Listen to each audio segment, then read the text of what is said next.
parler maintenant du Togo. L'opposition peut-elle rêver d'un nouveau regroupement avec comment dire, le vol qui s'est écrasé de la coalition des 14, parce que ce qu'il en reste, ce n'est plus vraiment, ce n'est qu'un tas de débris. Et quand on lit quand même la lettre de l'ANC qui semble dire que le parti reste ouvert à d'autres forces qui partagent la même vision qu'elle.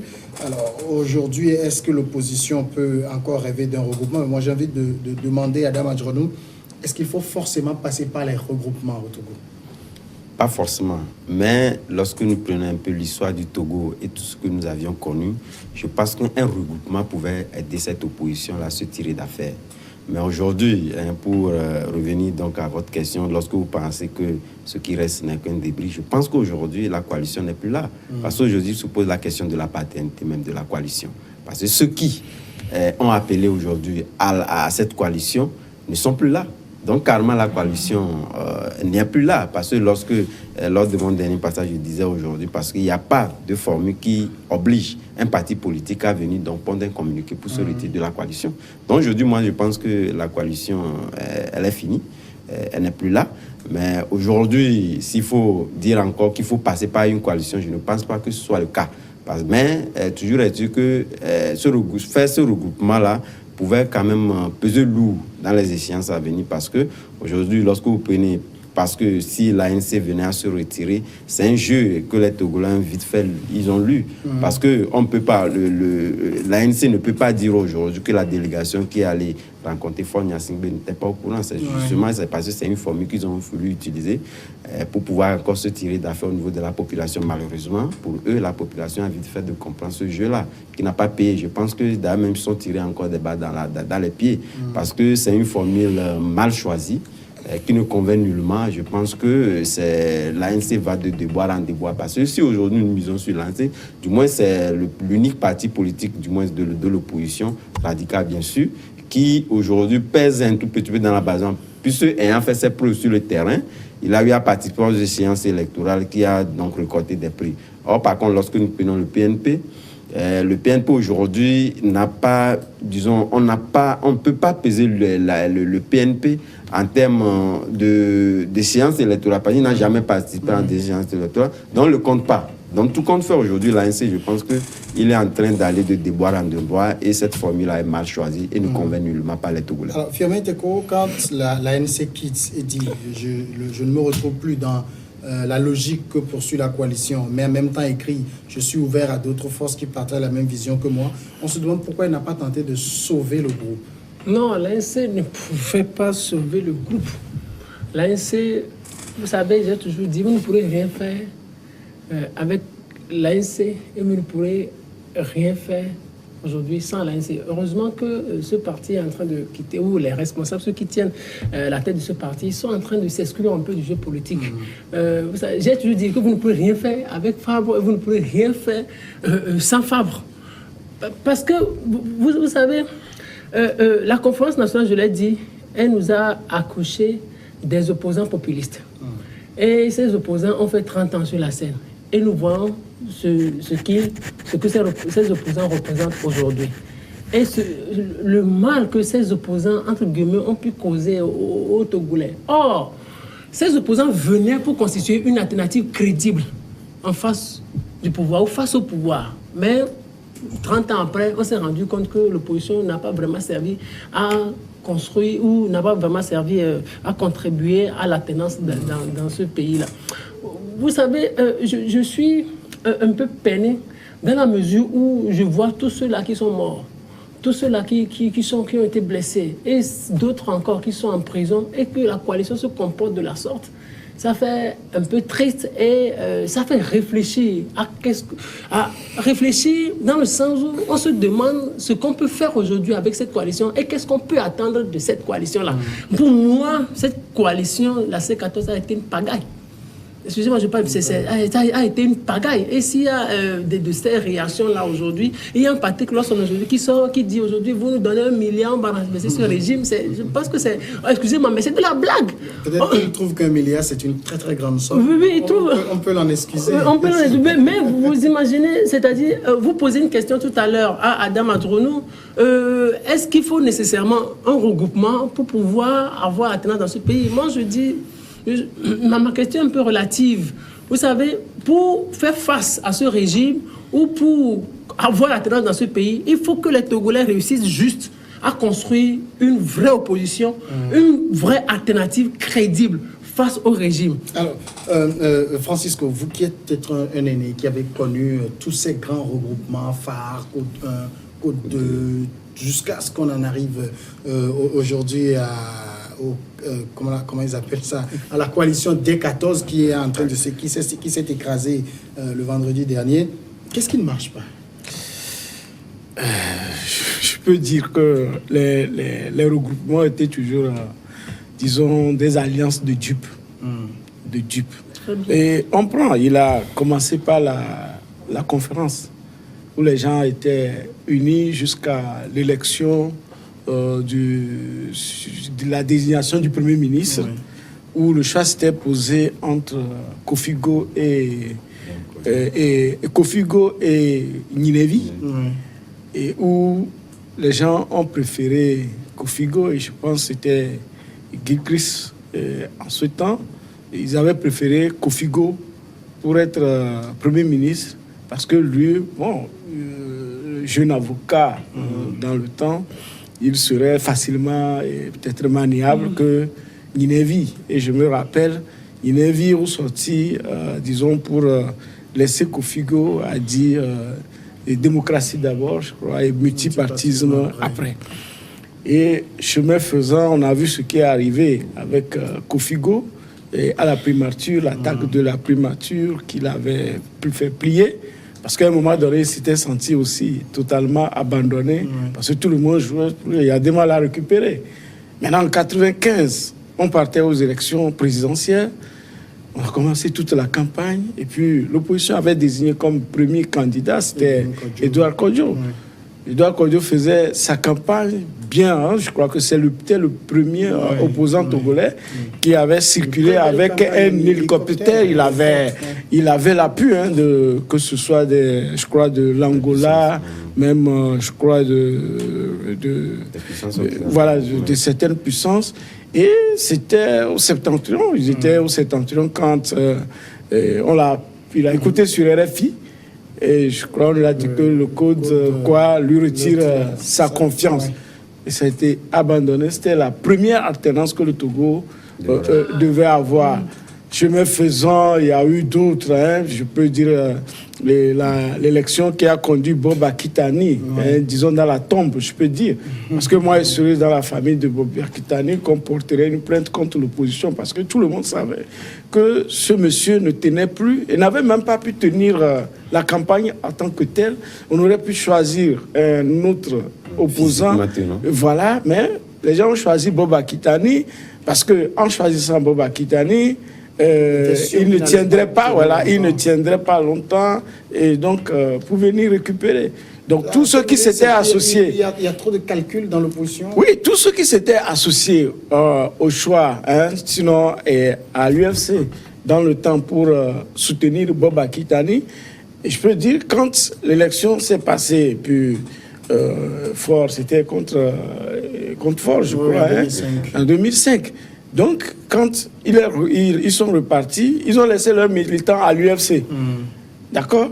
Donc, au fait, les gens allaient, sachant que, au fait, ce n'est pas pour faire gagner Bob Akitani, mais une figuration, même pour faire échouer, disons, Bob Akitani, jusqu'à avoir le PNP qui, tout dernièrement, avait lancé son mouvement, qui, à un moment donné, s'est dit, bon, OK, il y a déjà une force qui est sur le terrain.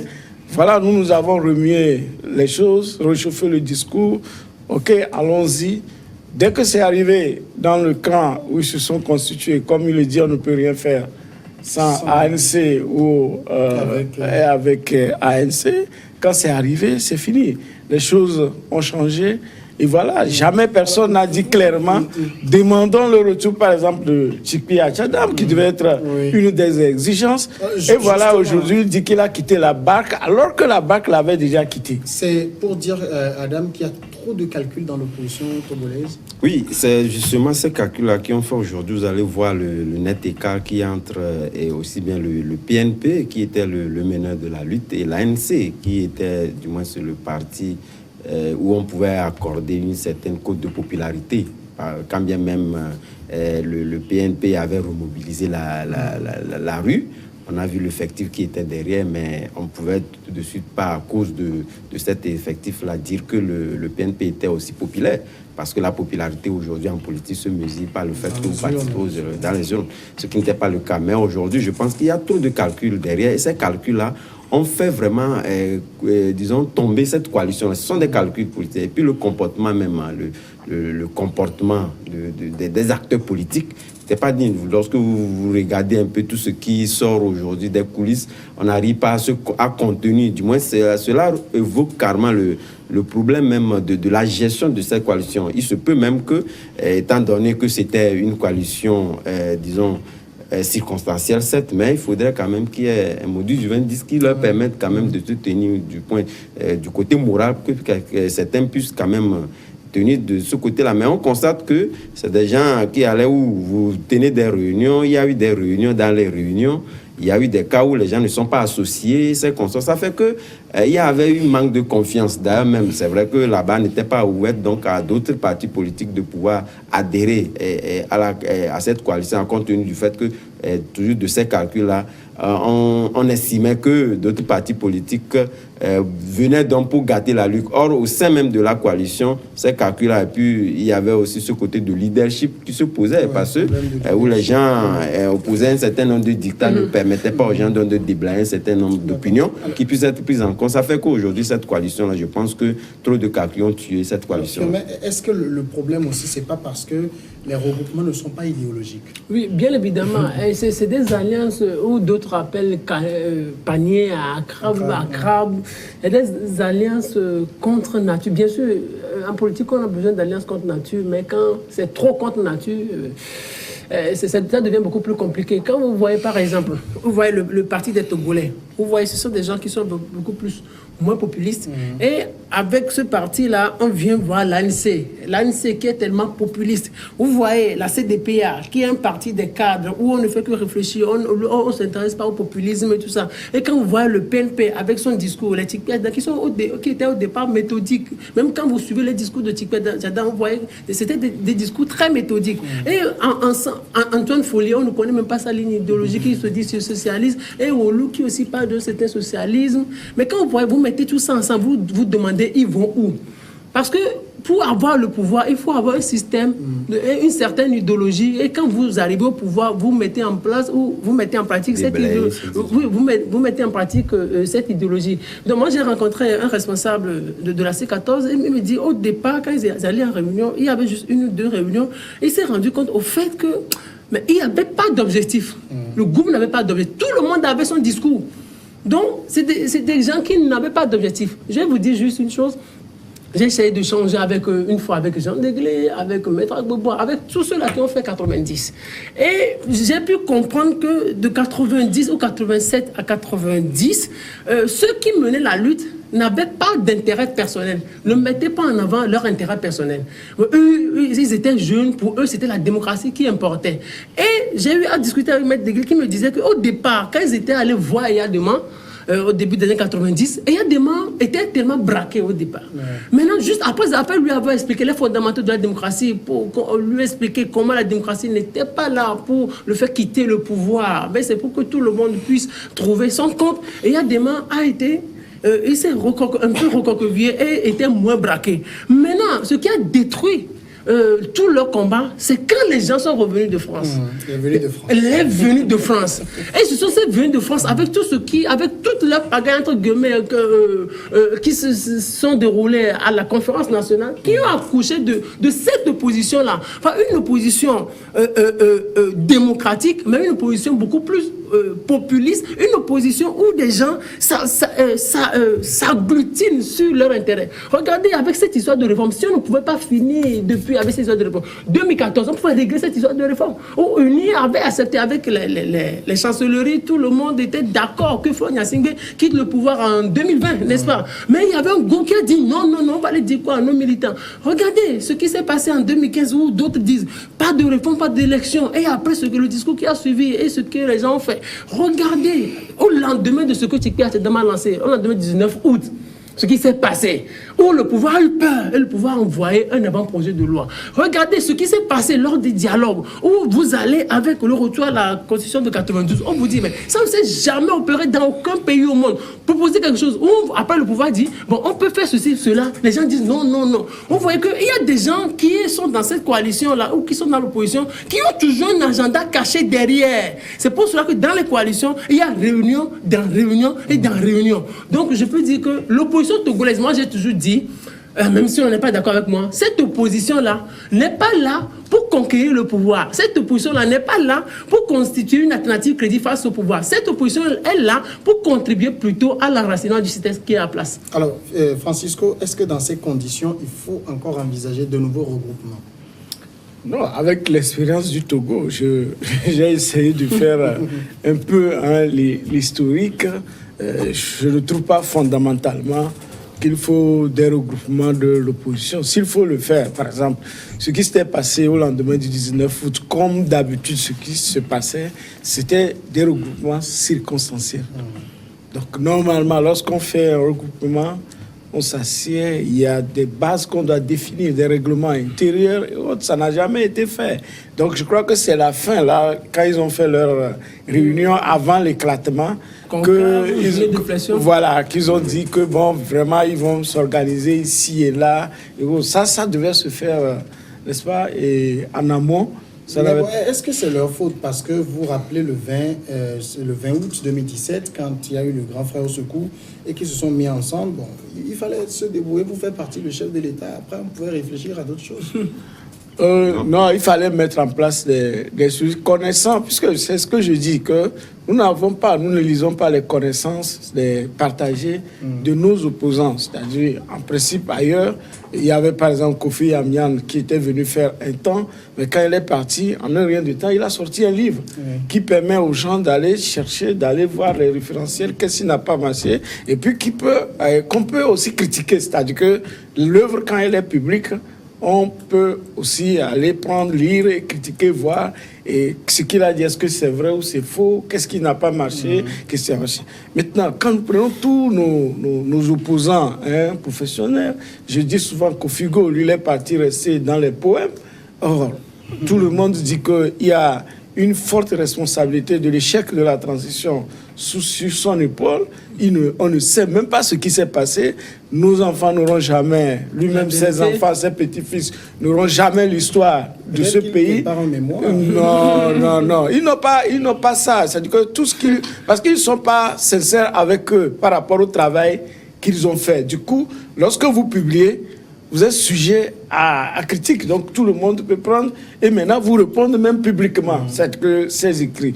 Donc dire que l'opposition va se regrouper encore aujourd'hui, ça va être compliqué parce que les intérêts, le leadership, l'égoïsme, et il parle et dit qu'il n'y a pas d'idéologie. C'est de la même façon qu'il n'y a pas d'idéologie au niveau du parti au pouvoir. Seulement au niveau du parti au pouvoir. Au moins, on connaît ce qu'on recherche. On doit conserver le pouvoir. Ils savent qu'ils vont conserver le pouvoir. C'est pour pouvoir conserver la richesse, comment l'appelle-t-on, la force, tout. C'est les privilèges. Attendez. Non, même si c'est le cas, je pense donc il n'y a pas de leur idéologie, c'est les intérêts. C'est de la même façon une opposition qui est reconnue pauvre, également son idéologie, c'est les intérêts personnels.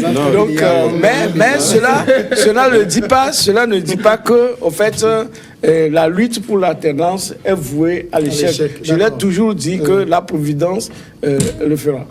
Non, mais la lutte, bon, je commence par là où il a terminé. S'il dit la lutte pour, disons, l'alternance n'est pas encore, du moins l'échec n'est pas aujourd'hui constaté, mais du moins, je pense que l'échec de 2020 est là, parce qu'aujourd'hui, même si vous estimez que le parti au pouvoir, disons, a de ces gens de suite à vie pour s'enrichir, c'est qu'on sort, donc vous dites, mais c'est l'unique parti aujourd'hui qui a l'écoute du peuple, même si aujourd'hui ils ne font pas forcément l'unanimité au niveau des revendications de la population, du moins, sont eux aujourd'hui qui sont sur le terrain. C'est vrai qu'ils recueillent, ils écoutent, ils recueillent, ils acceptent les critiques. Et ils versent ces critiques-là. Qu'ils écoutent aussi. Ouais, tout à fait, mais ils versent ces critiques-là. Mais il y a beaucoup de choses aussi qui sont faites. C'est vrai qu'on ne peut pas dire aujourd'hui que les revendications, du moins, disons, les revendications de la population sont prises en compte à 100%. Mais il faut reconnaître qu'ils ont agi beaucoup sur un certain nombre de facteurs. Maintenant, est-ce que l'opposition a besoin d'un nouveau souffle? Naturellement, je pense que je pose la question sur cette point-là. Non, bon, ce retour-là, moi, je pense que... On en parlera ici demain. Oui, je pense que c'est un non-événement, à mon avis. Mais de l'autre côté, ce que je voulais dire aujourd'hui, c'est que normalement, nous avons en face, disons, une opposition qui a la chance d'avoir un parti au pouvoir qui est normal à ses écoutes, qui veut l'écouter et qui veut quand même qu'on formalise des choses et qu'on puisse prendre en compte. Malheureusement, les gens sont voués dans des calculs politiques d'intérêt qui font que réellement, sinon, en temps normal, lorsque cette coalition-là s'était créée, c'était une coalition, disons, circonstancielle. Mais chemin faisant, je pense qu'il fallait quand même trouver des rouages pour quand même institutionnaliser et avoir donc des formules de conduite de groupe, ce qui n'a pas été le cas. Et voilà, les conséquences sont là aujourd'hui. Je pense que cette opposition qui s'est effritée un an, du moins quelques mois pour les communales, un an seulement, à peine un mois pour les présidentielles, je ne sais pas quelle formule aujourd'hui on peut mettre en pas, parler de ce regroupement qui ira au terrain convaincre les gens. Malheureusement, ce n'est pas le cas. On pense que ce que nous pensons aujourd'hui en tant qu'opposition est toujours partagé par la population. Et quoi qu'on dise, au dernier moment, on peut les appeler à pouvoir accepter, à adhérer à nos points de vue, ce qui n'est pas vrai. Avant de filmer. S'il vous plaît, quand vous dites que ce pouvoir est à l'écoute du peuple, je suis désolé. Sinon, avec tous les mouvements de contestation que nous avons, regardez tout dernièrement, les augmentations des prix sur le marché, sur les biens. S'ils étaient vraiment à l'écoute du peuple, pour savoir le peuple... Non, c'était une formule, parce que ceux qui étaient même allés à la négociation, c'est eux-mêmes qui ont instauré une formule pour dire que voilà, à ce moment, lorsqu'on a des fluctuations sur le... Parce que c'est une question qui nous concerne tous. C'est vrai que moi, je veux bien... Donc, ils ne sont pas à l'écoute du peuple. Mais ce sont les négociateurs, les premiers négociateurs qui ont mal négocié la chose. Donc, ce n'est même pas... Le ministre n'était même pas sur le terrain. Ce n'est pas lui qui a signé l'augmentation. Donc, je pense que c'est une formule. C'est juste cette là. Je voudrais dire, non, par rapport à l'opposition, cette opposition, il ne faut plus rien attendre de cette opposition-là. On ne peut rien faire de sérieux avec cette opposition. Justement, un nouveau souffle. Oui, naturellement, parce que... Un nouveau souffle, je pense qu'on capitalise aujourd'hui sur le retour de Bokar, mais ce qui ne va rien donner. Il faut oublier cette histoire. Pour moi, ce n'est pas un événement. Bokar, il va venir faire quoi face à ce pouvoir? C'est un homme du système. Oui, moi, s'il m'était donné deux conseils, Bokar, je préfère qu'il vienne rester dans une ligne de société civile où il est consulté sur des grands sujets donnés. Parce qu'aujourd'hui, cette poursuite politique-là risque de le tuer entièrement. Parce que ça ne donnera rien. Qui reviennent chez lui. Il y a des gens qui étaient partis, il y avait des Biténioué à l'extérieur, il y avait les gens d'église qui ont promis beaucoup de choses. Il y avait les Agbomé Kodjo qui étaient à l'extérieur, mais qui sont revenus, mais qui sont aujourd'hui là. Donc François Bokar, mais qui revienne, qui regagne sa maison et qui fasse la paix, puis c'est fini. Ce n'est pas lui qui va, avec lui, on va voir la chose. Mais vous ne pensez pas que les gens peuvent fédérer autour de lui aussi? Quoi? Et puis lui-même va voir cette opposition et accepter que cette opposition se fédère autour de lui. Ça va donner quoi? Non, ça veut dire qu'il n'aura pas appris du passé. Ça veut dire qu'il n'aura pas appris, du passé. Parce que, ouais, quand vous voyez cette opposition de loin, vous croirez que ce sont des gens sérieux. Mais quand vous les approchez 2 minutes, vous les prenez plus au sérieux.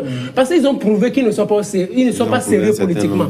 Non, ils ne sont pas sérieux politiquement. Ce que je voudrais ajouter, aujourd'hui, moi je dis que le pouvoir a une grande responsabilité dans cette affaire-là. Il faut que le Togo arrive à avoir une opposition solide et sérieuse. Et le pouvoir doit y contribuer. Parce qu'on ne peut pas construire la démocratie si on n'a pas une presse. professionnelle, si on n'a pas une société civile moins clivée, si on n'a pas une opposition sérieuse qui pourrait constituer une alternative crédible. Or, le pouvoir ne peut pas construire la démocratie seul. Soit il sera seul dans la barque. Or, le pouvoir a besoin d'une opposition. Alors, ce que moi je voudrais aujourd'hui, que le pouvoir finance ou investisse beaucoup dans les formations politiques, qu'il y ait l'émergence d'autres jeunes. Il y a des gens qui demandent 1 milliard déjà. Non, c'est pour renverser le pouvoir. C'est ce que Samia dit aujourd'hui. Je pense que vous le rejoignez en parlant de nouveaux. Parce que moi, je pense que ce souffle-là est quand même de mise. Parce qu'aujourd'hui, je pense qu'il faut siffler la fin de ces oppositions, disons, professionnelles que nous avons connues. Parce que déjà, les gens, comme le disait quelqu'un chez vous ici, disait qu'aujourd'hui, nous avons des gens qui ont discuté avec les parents aujourd'hui. Ces mêmes gens discutent avec les enfants. Ces parents-là. Donc, je pense que ce n'est plus normal. C'est un conflit de générations.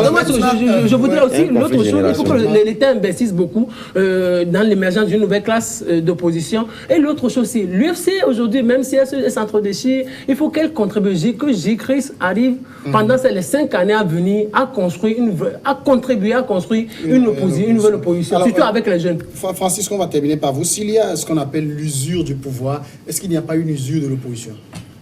Justement, je l'ai dit la dernière fois, lorsqu'on a dit que c'est un reliquat de, comment vous l'appelez, la C14 qui est allé voir le chef de l'État et les filmeurs ne trouvaient pas de la valeur en ces personnes.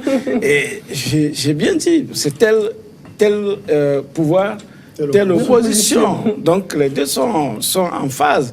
Et donc c'est le pouvoir qui doit refléter. Souvent les gens disent, par exemple, Kara n'est pas développé, il faut aller à Yamoussoukro, mais quand vous voyez Abidjan, c'est par rapport à Abidjan que la projection de Yamoussoukro a été faite. Donc si le Togo et Lomé avaient été une grande ville, on trouverait que Kara aussi pouvait être aussi une grande ville. Lomé, c'est une ville pratiquement non construite. Donc c'est la même chose, c'est le reflet du pouvoir qui fait, n'est-ce pas, l'opposition. Et je vais un peu bondir sur... quand il parlait de François Bocon, je pense qu'il faut pas trop, n'est-ce pas, jeter l'homme à la poubelle. C'est parce que quand vous prenez le pouvoir togolais, c'est rien, c'est pratiquement rien. Ils ont souvent peur de beaucoup de choses. On a connu, comment l'appelle-t-on, l'aventure de Kofi Amian ici, quand il est arrivé. Mais personne ne le vendait à un rond. Mais à un moment donné, est-ce qu'on lui a permis même d'aller aux élections pour aller jauger vraiment ce... Voilà. Attendez. Tout ça, on connaît. Excusez-moi, on ne va pas... Écoutez, quand le temps viendra, lorsqu'on ne voudra pas que vous alliez aux élections, vous aurez vos pièces libres et vous irez. Donc, si les gens le veulent, j'ai lu un communiqué qu'on prête aux forces de... Qu'ils ont démenti. Elles ont démenti. Donc, au fait, qu'on donne la chance à tous les fils, n'est-ce pas, de ce pays de venir, quel que soit... Tout est négocié, il va revenir. Oui, quel que soit... Voilà, quel que soit les idées qu'ils amènent, l'essentiel, que ça soit la paix et la non-violence, si c'est pour participer à une compétition électorale, qu'on le laisse aller et qu'on lui facilite la tâche. C'est tout ce qu'on demande. Pour le moment, personne ne l'en empêche. Affirmez quoi. Bon, merci. Merci à vous aussi de nous avoir suivis. On se retrouve demain.